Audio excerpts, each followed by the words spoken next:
You're obviously in the coaches SLO symposium, and what you what you signed up to do. And I can't see, I can see the chat a little bit if something's in there, but if somebody wants to raise, you can just, we're a small group, we can just talk out. So what we're trying to do is we're trying to compare faculty and student assessment of SLOs in the curriculum mapping. I come from a background of running a dental hygiene program, and now I'm the director of assessment and accreditation. So we're going to take a high level view of what we're doing so you understand where we're going and where we came from to get everything. I have somebody who needs to be admitted, sorry, to the room. There we go. But we're going to be taking a look at it from a high level, and then we'll go down into the low level as to how we actually did it for the SLOs. Is that okay with everyone?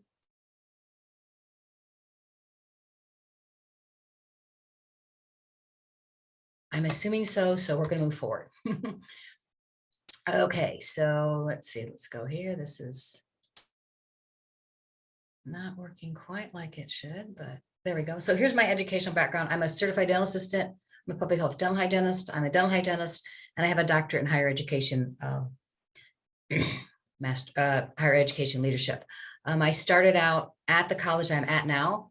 Earned my associate's degree. I went on to earn a bachelor's, master's degree in community college teaching and learning from the UI in Illinois.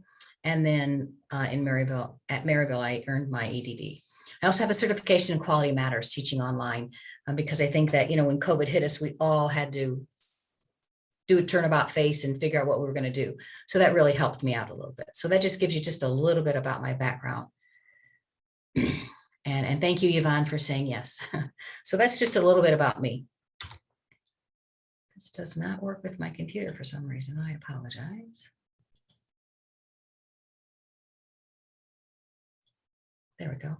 Okay, so what we're going to talk about is we're going to talk about a curriculum management plan and the faculty and student assessment of learning, because in an accredited program, they have to go together. So the college and the program and the accreditation assessment process has to align. We're going to talk about a community mapping. We're going to talk about a curriculum management plan. We're going to talk about the college ILOs, the dental hygiene program SLOs, faculty participation, and student participation. So that's the agenda of how we're going to move forward.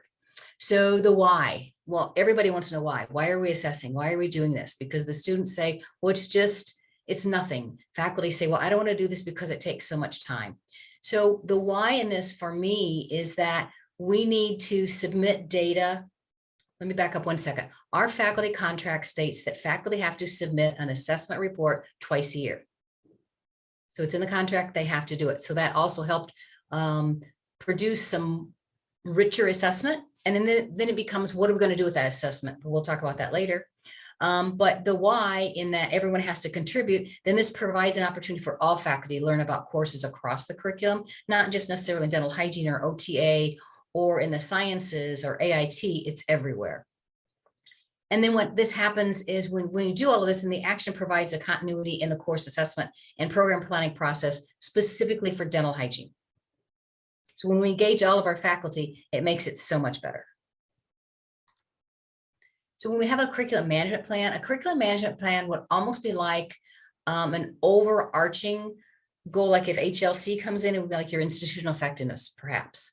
That's what our curriculum management plan states. And we were accredited or are accredited by the Commission on Dental Accreditation. So that's who we answer to. They put out standards, just like HLC puts out criteria, or whomever you're accredited by. We have standards that we have to follow. In that standards, we have to do certain things. So as a big overview, we have a course summary for every course that's taught for every term. The faculty select their goal, their programmatic goal, and their SLO to assess at the beginning of the semester. There could be multiples. I'm going to give you examples of all of this as we go through this. So that will help a little bit. And then the results of everything that we collect are compiled for the college. They're discussed with stakeholders, all the dental hygiene stakeholders, the dean, also the advisory committee. And then we added a piece to it, which is what Deborah was saying, how do we get students involved? I was having a conversation with the dean, and she said, your curriculum management plan is good. It's very thorough, but what do your students think? And I said, what? She said, well, what do your students think? So what we did was we took the mapping, the IRD and X in our college means it's not discussed or it's not covered in the material. And we're hoping that we never get an X from a student, because then that would just be horrors for everyone. So anyway, so we said, we mapped it out by faculty, and then we had the students decide, were they introduced with this material, or was the material reinforced? Was it demonstrated, or did we not teach it at all? So it was just interesting to get their perspective. Are we going okay? Does anybody have any questions? Okay, so we'll move on. So this is our actual standard. It's standard 2.4, and what we have to have is we have to have an ongoing curriculum review, evaluation process, input from faculty, students, administration, and other appropriate sources. So the accrediting body already says we have to have these pieces in place, and then we have to evaluate the effectiveness of all the courses. And so that's what we're kind of focusing on with this. So we start with CODA. That's why I have this nice start button at the top, because we start with our standards. And even with HLC or whoever your accrediting body is for the college, that's where you're going to start. You're going to start with, what do they say? What are their practices? What do we have to have in place in order for the whole college to be accredited? And after we start with CODA, we're actually going to end with CODA as well. So when we go through all these processes, this is, and we summarize at the end of every year. After we do all the course summaries and the student SLOs and what their interpretation is, we have a report at the end, and I'll show you that in a little bit. But at the end of the report, we actually put this in when CODA came, because we're showing, and this is just a snippet, we're showing everything that was met by this curriculum management plan. So again, we've got to tie back to the college, to the accreditation body, to the program. And so that makes it more thorough. And then we added the students. So in our curriculum management plan, what happens is, by CODA standards, we have to have at least one a year. So we do this at the end of every term. Every course is mapped to an overarching program goal. We include the institutional ILOs. And then in the faculty course summary, what they have to provide for discussion is their final grade distribution, data analysis on surveys and competencies that were done, comments on changes that should be made to the course based on the SLOs, and any applicable discussions with our advisory committee. We celebrate our successes, we cry with our failures, and it's a group effort. We also on this form have to update our educational methodology. Again, that's part of the CODA standard that says you have to have educational methodology in the course that you teach. That's no different than HLC or your accrediting body saying, what are your credentials? So this shows in one form, we're touching on all of these areas in assessment. In the individual meetings, what we do is the faculty are going to review the course summary prior to teaching the course again. So we all know, well, in a program like this, I'll teach one course every year. So in a year's time, what changed? And you might forget. So at the end of this course summary, we actually have data that says, this is what I did, this is what worked, this is what didn't work. We plot it out on one form. And before the course opens again, the faculty are instructed to go back and take a look at what happened. If that faculty is no longer teaching that course, this material stays in-house because it's gathered by the program director, so that someone else is teaching it. Deborah, you're the only one that I can see on my screen, so I'm going to pick on you. So let's say that you decided that you're going to teach the course that I had, embryology. So then you would have a guideline first of what you're going to do. You would also have those SLOs from the students. So it's an easier plan to transition if we have new faculty. The ILOs are the institutional learning outcomes, or the learning objectives, and these are from the college. So the three that our college has chosen is communication, reasoning, and responsibility.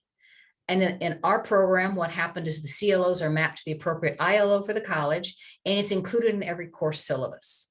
So let me show you what that looks like. So here's an example of ILOs that were mapped in the syllabus, and we're going to get to the SLOs, but we got to get the bigger picture first. So in this particular course, upon the completion, the student should be able to recall scientific vocabulary. And we put this in the ILO column of communication. This next one is reasoning. Can you describe the different layers of embryonic development? Again, reasoning in the stages of embryonic facial development. And how we did this, we actually met with faculty, and we discussed, okay, so does this relate to communication, reasoning, and responsibility? There will be definitions of this in a couple more slides. You can see what we're actually looking for, but it was a group project. And what makes it nice about a group project is we have new faculty, they're able to move forward as well with everyone. And then when we explain this to the students, it's a little bit better. If the faculty can understand what we're actually doing, it's easier to explain it to the students. How are we doing? Okay. Any questions? This is Deb. I do have one question. Yes, please. You were saying that, I guess this is the question. Does your program also have like an outside accreditor? Yes. That comes in and accredits in addition to what you do institutionally for program assessment? Yes. Okay, interesting. We have that too. And I think what happens for some of our programs is they almost get a pass on their annual program assessments, that they feel like they don't need to do that because they've got an outside accreditor who's going to come in and look at their stuff every 3 years or every 4 years or whatever. And I think that that's a culture that we're trying to think about changing.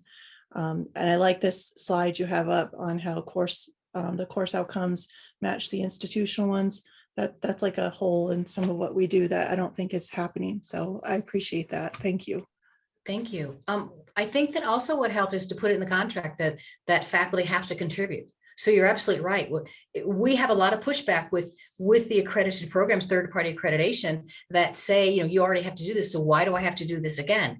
Well, what we did in this one is we tied whatever you're going to do in dental hygiene, that's what you're going to turn in for the college assessment too. So you're not double dipping in the amount of work that you're doing. But do your outside accreditors do that every year? Yes. No, Okay. our outside accreditors come every 7 years. Okay. So they come every 7 years, and I'm talking like for the program specific ones, they come every 7 years, or are you talking their program review for your institution? Program review is every 5 years. We've instituted something that's called Program Vitality, which all CTE programs will fill out an annual assessment on how you're doing. It's a SWOT analysis. We're in the middle of redoing that right now, so we have to do that as well. That's something that's new that's come up. Okay, thank you. I appreciate. You're welcome. Great question. You sharing that. No, no problem. I'll ask a question. Please. I apologize. If you all can hear that, they're doing some work on my roof right now. I'm so sorry. That's okay. But I work at a dental school. I work at UNC's dental school. So this is great. But I was just curious how you all came up with your institutional learning outcomes. That was from our general education committee. Dorothy's here she's from ICC too. She can help me back me up. But the general education, the gen ed committee, we worked together for a number of years to decide what the institutional learning outcomes were going to be. We had 10. And then it took a couple of years, and then we came to an agreement that this is what there would be when they're evaluated, or when they're assessed. Evaluated is a bad word for this, but when they're assessed, the gen ed folks actually have rubrics that will actually define communication. So if you were doing a project for communication, there's an actual rubric to follow if you want it. So we've kind of left it open for faculty to decide, do you want to use that rubric? Do you want to use something that the assessment committee came up with? Or in the dental hygiene, we do what's in dental hygiene, but we take that information and put it on the college form. Very cool. So it's a continuation of data. It's there. And then we can deep dive into it in the program, but we can give the college what they want. Makes sense. Thank you. You're welcome. Oh, you know what the problem is here is I have a keyboard and a computer, and I'm using two different places. Anyway, sorry. Okay, so let's talk about the dental hygiene program. Oh, Yvonne, you've got a hand up. Go ahead. Yeah, I'm just curious. Can you go back to the previous slide real quick? Yes, ma'am. Thank you. So for your institutional learning objectives for your ILOs, so I'm just trying to understand like how those connect to your strategy, like your institutional strategy. Did they come from your institutional strategic plan itself, or are they separate because they're more about the learning objectives for the students than they are about the institution's goals and objectives for, continuing to function as an institution? Excellent question. At one time, they were part of strategic planning because we were making a shift and a change in how we were assessing things for the entire institution. Now it's more, I don't think it's not part of the strategic planning anymore. It's just part of, I would say it's more institutional effectiveness. How are we doing as a college when we're assessing? So ideally, I'm in a new role, the director for assessment and accreditation. So it's up to me to basically herd the cats, right? And try and get everything in order. So are we assessing this? How are we assessing this? Yeah. We used to have a meeting where we would come together and people would talk about how they're assessing things.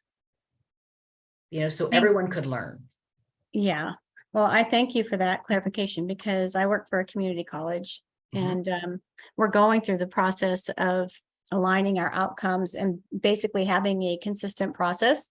Yes. I'm the instructional designer, but I'm kind of like stepping into the role of coming alongside the deans and the faculty in figuring out like how can we document what we do in a more consistent way. So Absolutely. yeah, so like right now, what I'm pulling from for those ILOs, because we don't have a separate office that does what you do, because we're pretty small. So I just pulled from the strategic plan, but the strategic plan is so broad.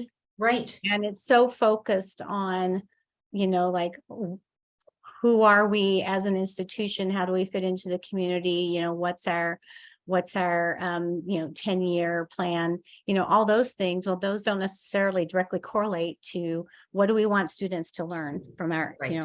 from our programs. So anyway, that was very helpful. Thank you. Well, good. Thank you. Yeah. Thanks for Appreciate the doing question.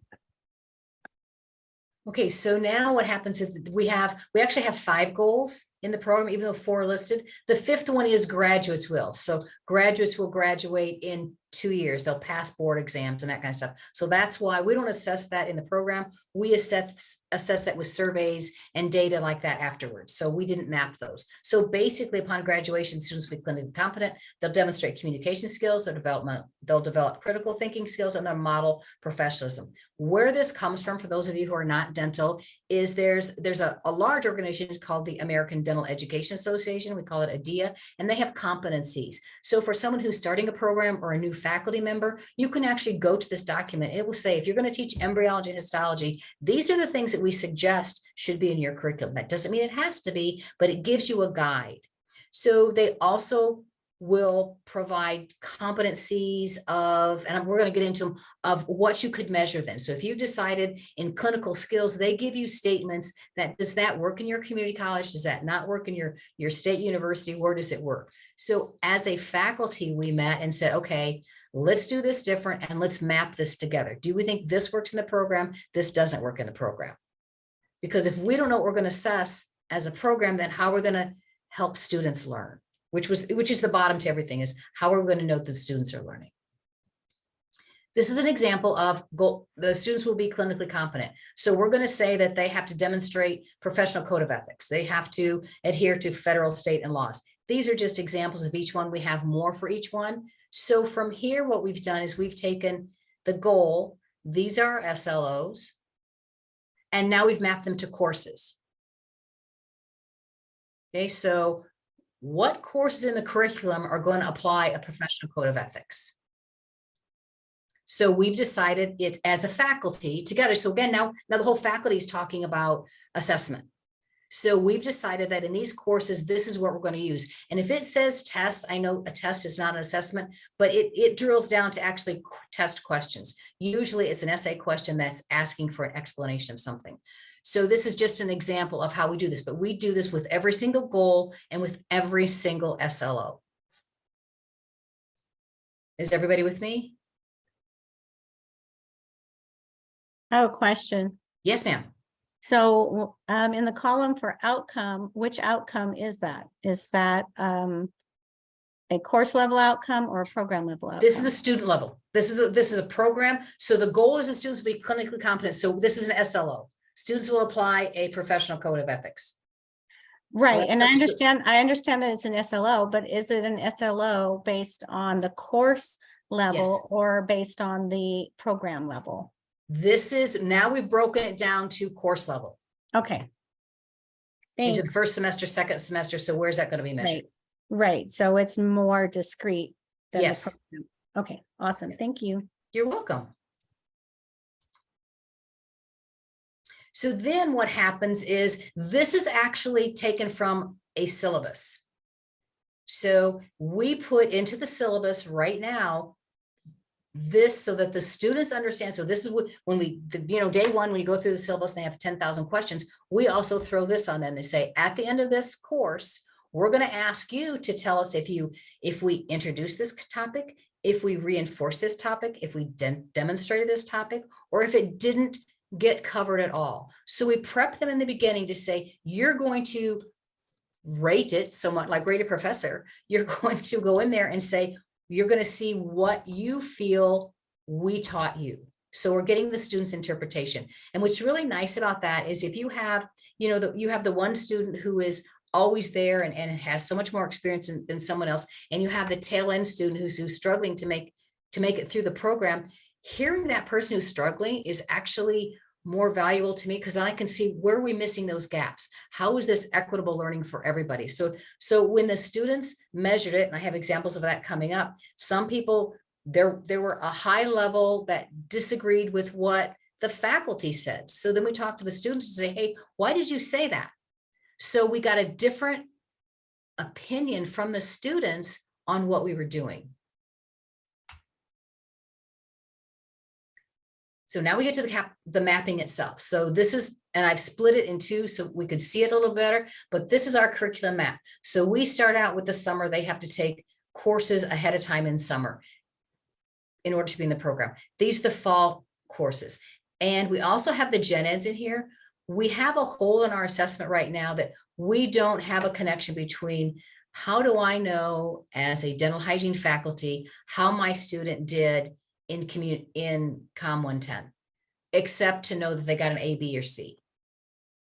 So we're working on that piece. So assessment is always trying to evolve. So that's a piece that we know that's there, and we're working on that. So we all have something, because assessment is ongoing. So this is our fall semester courses: spring, summer, fall, and spring. So these are the courses mapped out this way. And then what faculty did was we actually mapped, is this introduced according to this course? So you'd have to follow it down the line, right? Is it introduced? Is it reinforced? It can be reinforced or demonstrated. And we really shouldn't have an X on here. If we have an X on here, then why did we select that? Because that means it's not measured in the course. What this also does is this puts the ILOs in here. So this is responsibility. This is reasoning. So in one fell swoop, we have our gen ed goals mapped to our goals for the program goals. And then if we're going to introduce that concept, reinforce it, or demonstrate it.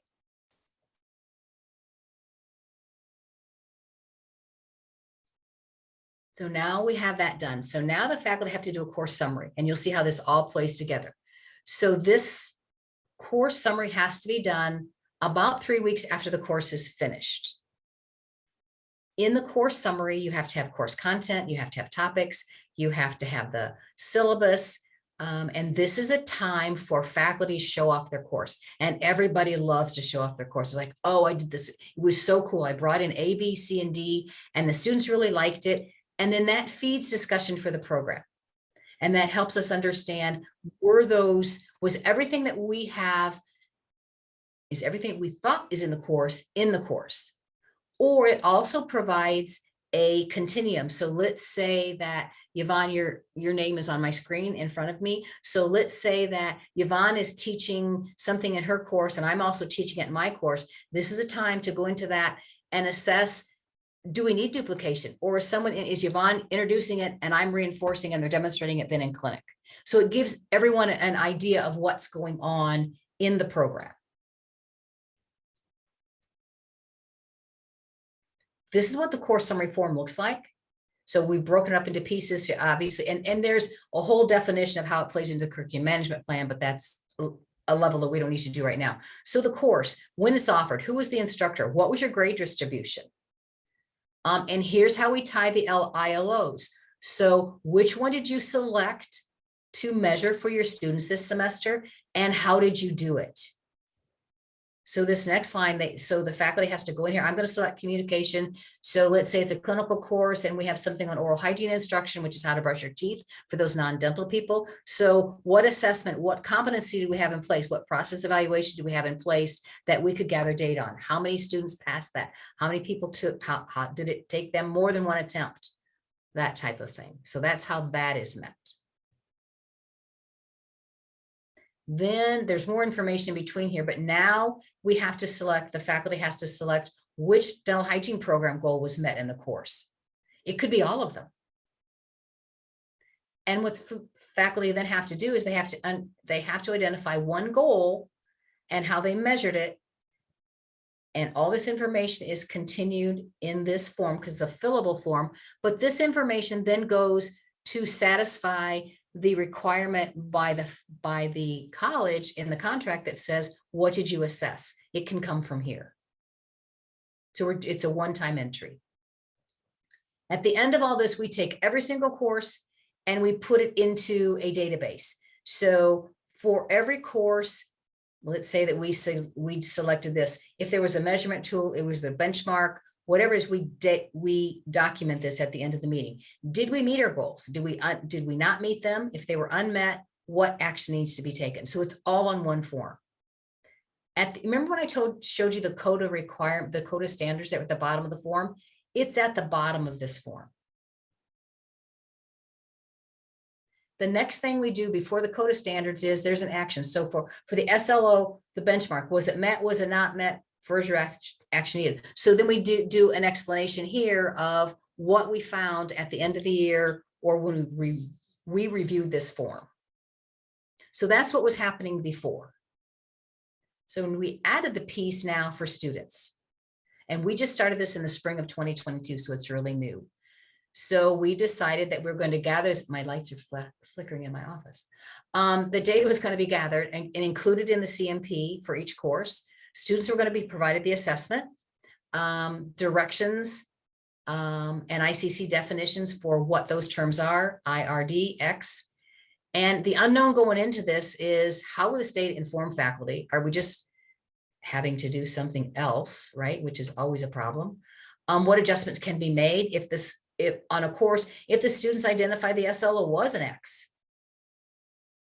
You know, because that would be kind of embarrassing, right? Well, we didn't teach that at all. If over half your classes, half your students say it wasn't addressed, then that's really not wonderful.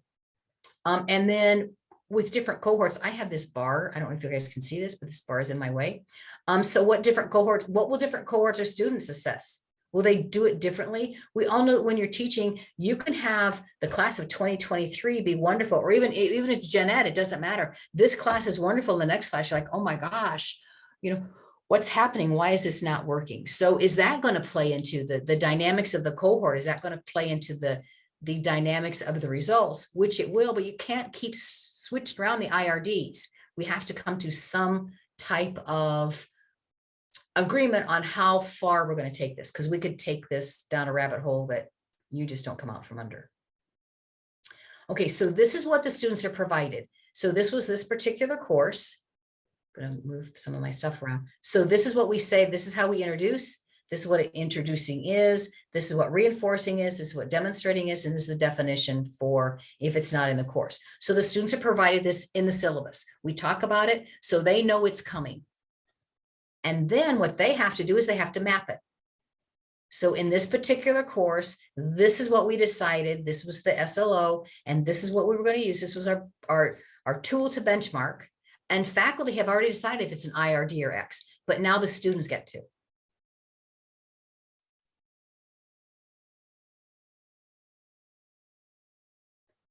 When we get done, we've created another form that with the faculty go back in and they put in this green bar what they assessed. Let's say that they said apply professional code of ethics. This is pre-clinic. So we're going to be reinforcing this because we have a pre-clinic course that we should have introduced to the semester before. So faculty are probably going to say it's reinforced. Now, what we found is that the students would put demonstrate because it's the end of the semester. So they've been doing this all all semester with whatever, like this is a classroom discussion on HIPAA. So that's what they're going to measure. So if they've been doing it all semester, then they tend to say that they've demonstrated it rather than reinforced, but couldn't it be reinforced and demonstrated? That's where we start to split hairs. Okay, so this is an actual, in the community dental health course, this was the SLO, this was the measurement tool. The faculty said that this skill was demonstrated. Here's the dispersion from the students. So 2 of them said this was introduced, 9 said it was reinforced, and 12 said it was demonstrated. So we only have one more than half to say it was demonstrated. But when this is one of my courses. So what I did was I went back to talk to the students and said, okay, so why did you put the I there? Why did you put the R? Why did you put the D there? And it was specifically because they had a different interpretation of the question that was on the assessment. But in the grand scheme of things, I decided that, you know what, demonstrate really was the best choice. So we'll see what the next group does. So we have this for every course, for every SLO that was there. So this is where the students were involved.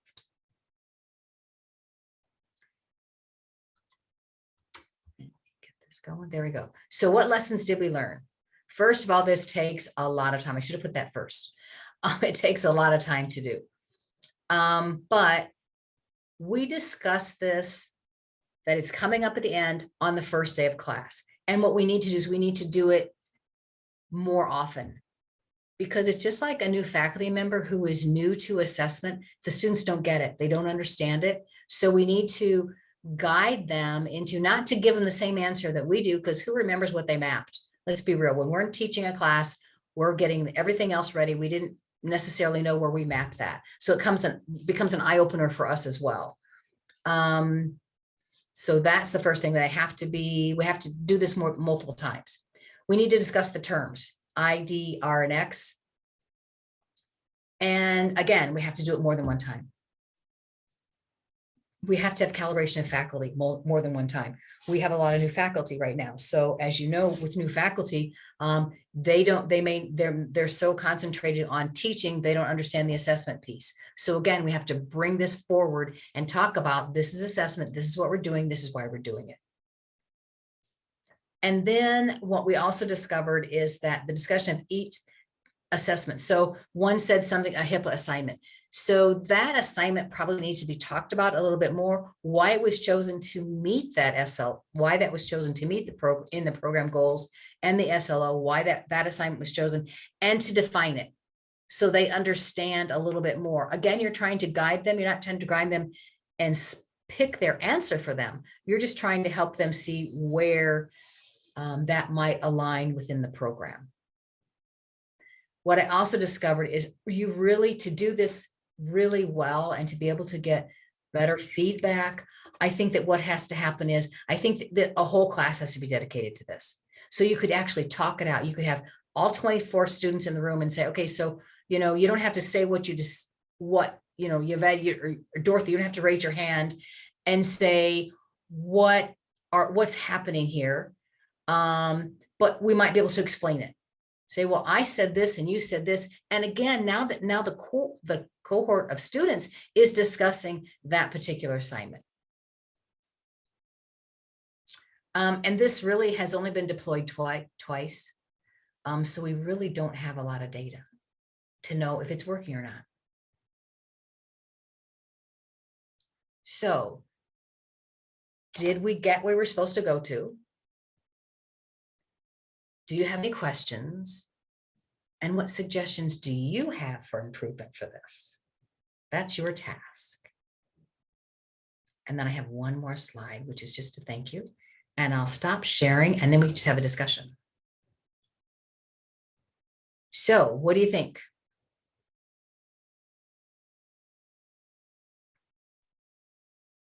I think it's an awesome process.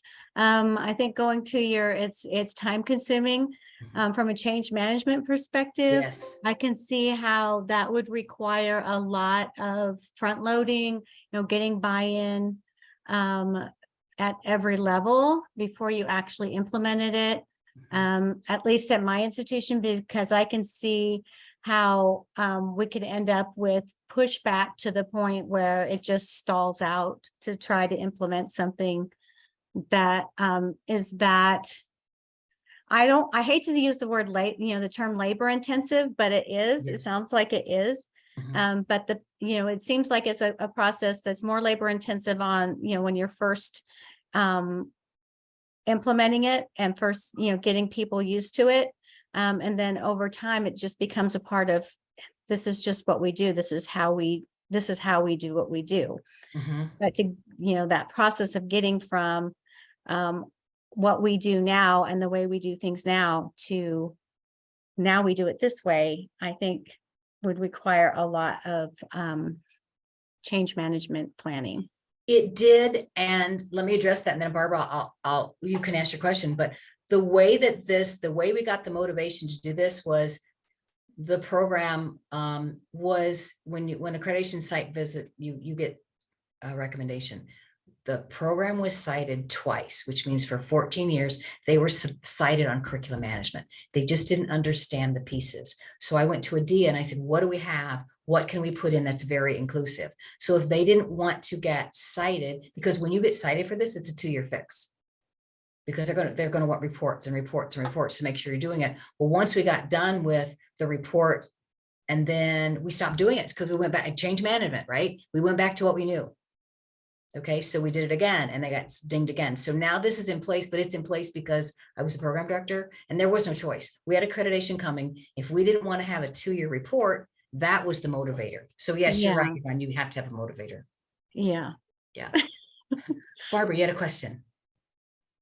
Yes, thank you for sharing. And I think this is really intriguing because I think we're collecting data usually from faculty about their perceptions about the degree to which students are achieving learning outcomes in their classes. And so to have the student perspective would be really great. I really appreciate embedding the learning outcomes within the syllabus in a way, not just having them listed, but in a way where students have to actually engage with that information. I think is really useful. I see how much time this takes, and also, how would you, broaden this to, a class of 300, Right.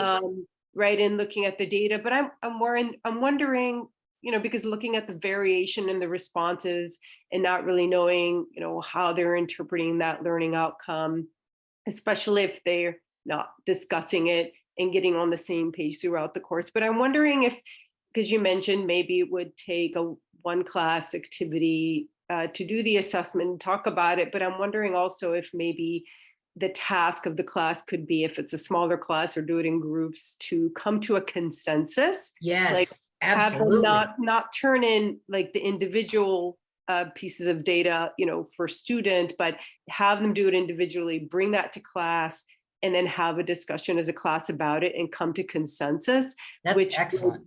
Yeah, so that's what I was thinking, that it'd be, then you wouldn't have to worry about going back to the individual students.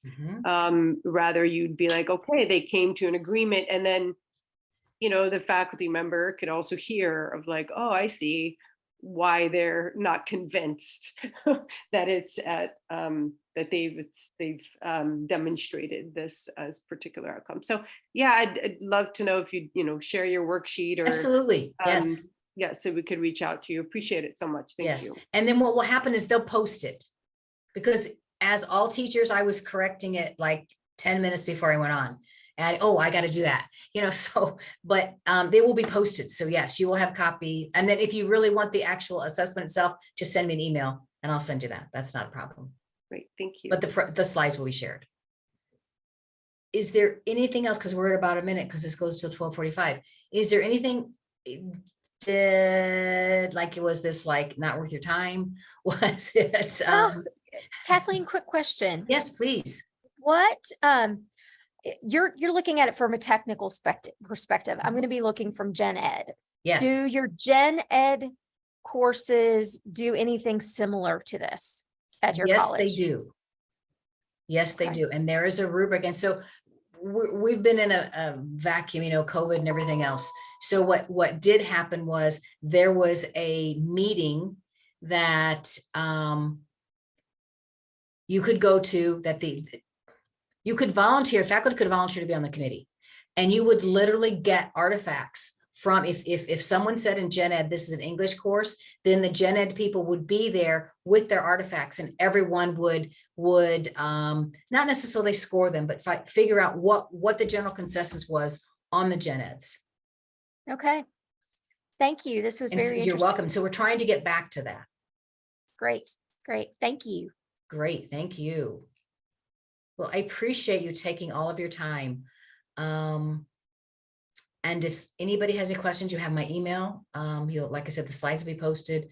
Just send me an email. I'll share anything that I have, because that's how we all learn. But I hope you enjoy the conference, and thank you for coming. That means the world to me.